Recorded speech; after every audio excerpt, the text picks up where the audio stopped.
Alors, j'assiste de temps à autre aux réunions du mouvement unificationniste Moon, qui se tient à côté de notre centre du 13e arrondissement. Et il y a deux sujets qui les intéressent particulièrement. C'est les leaders, on parle beaucoup des leaders, et des couples. Mais malheureusement, sur ces deux sujets, ils n'ont pas les équipements nécessaires.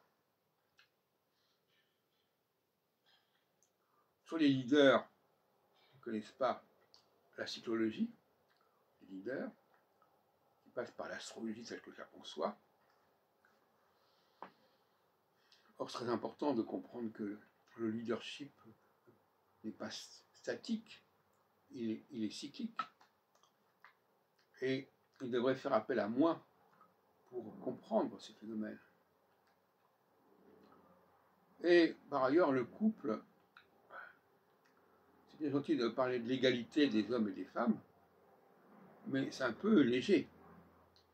Parce que, dans mes travaux, il est évident que les hommes et les femmes ne fonctionnent pas de la même manière, n'ont pas les mêmes valeurs, viscéralement, c'est même pas une question d'éducation. Les comportements sont très distincts. Il peut y avoir des convergences, plus ou moins artificielles d'ailleurs, au niveau du langage, mais globalement, c'est quand même des choses très distinctes.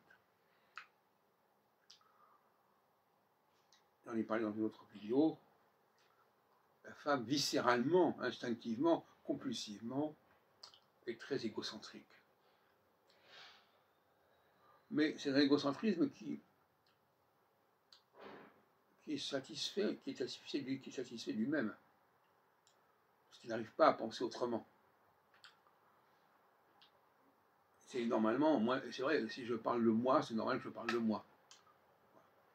Parce que c'est ce que je connais le mieux. C'est normal que je parle de choses qui me sont arrivées. C'est ce que je sais le mieux. Dans nos réunions avec Café Philou McDo, on avait souvent des comportements de ce type.